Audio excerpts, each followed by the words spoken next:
maintenant avec celle qu'on ne présente plus, Meryl Pénélope. Bonjour. Bonjour à tous.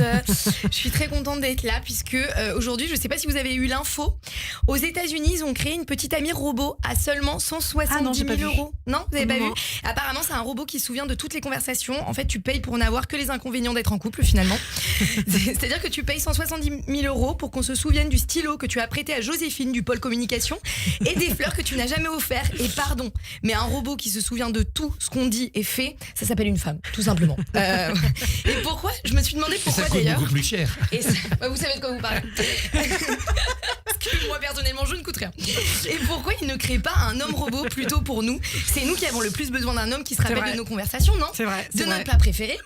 De notre bijouterie préférée. D'ailleurs, c'est quoi votre bijouterie préférée, Yana? Tiffany, j'aime bien. Ok, alors moi c'est Cartier, enfin je crois, puisque j'ai jamais eu la chance de tester leurs bijoux.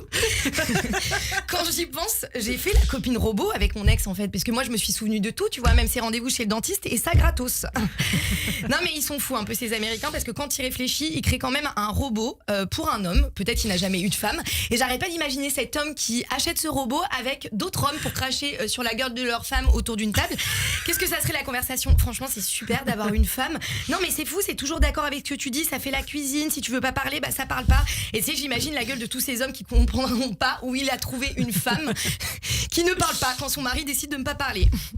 Non, en parlant des États-Unis, puisque vous savez que j'adore parler de Bien Trump. sûr, évidemment, Donald Trump, votre meilleur ami. C'est vraiment mon meilleur ami. Il se croit toujours au Monopoly.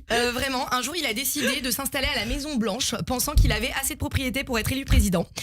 Vraiment, les élections aux États-Unis, j'ai remarqué, c'est un peu une grande télé-réalité géante. Chaque candidat essaie de parler plus fort que l'autre. C'est toujours Trump qui gagne, hein, bien sûr. Le mec, il veut tout réformer. Mais par contre, une petite amie robot à 170 000 euros, il doit être là. Bah, écoute, moi, j'ai déjà Mélania, de robots, ça ferait beaucoup, quoi. Enfin, bon, il a d'autres choses à gérer, comme faire des tweets, peut-être. J'avais vraiment envie d'aller aux États-Unis. Vous êtes déjà allé aux États-Unis? Quelqu'un est déjà allé ou pas? Ouais, bien sûr. Ouais.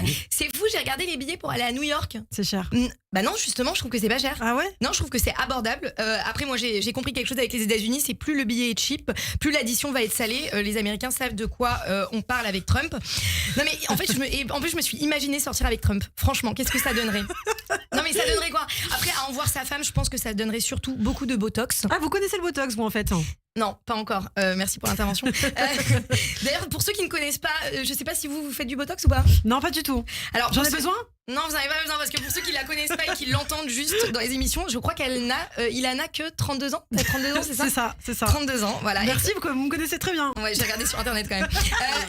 D'ailleurs, quand vous étiez jeune, c'est exactement là où vous vouliez être, à côté de Meryl Pénélope? Tout à fait. Je me disais, si je partage pas l'antenne avec Meryl Pénélope, j'ai vraiment raté ma vie. Eh bien, soyez rassurés, vous pouvez dire que vous l'avez réussi, du coup. Merci.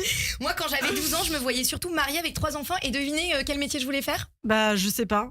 Journaliste. Vous avez pas lu les notes que je vous ai fait ou quoi? J'aimerais qu'on fasse d'ailleurs un bilan ensemble de tout ce que j'ai fait dans ma vie, si vous le voulez bien. Bien sûr, avec plaisir, allez-y. Alors, je vais faire comme si je parlais à mon moi de 12 ans, ok?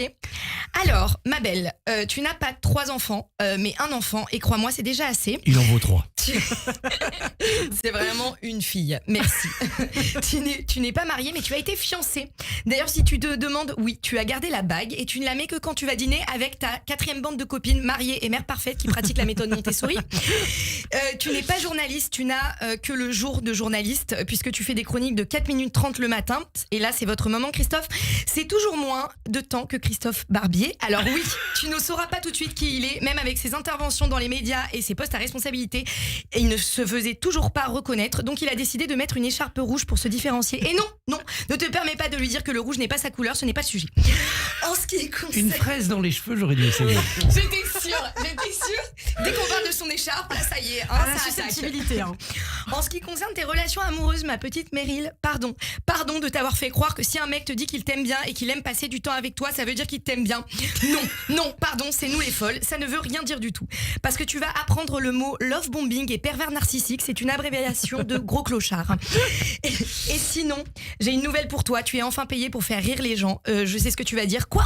Je suis devenue présidente? Non, tu suis les traces d'Eli Kakou, mais sans la carrière ni le public, mais surtout ne lâche rien. Pas encore, ça absolument. Merci beaucoup, Meryl Pénélope. On vous retrouve évidemment régulièrement sur Radio J. Tout de suite, l'invité de Christophe Barbier, Nicolas Papin, un grand maître du Grand Orient de France.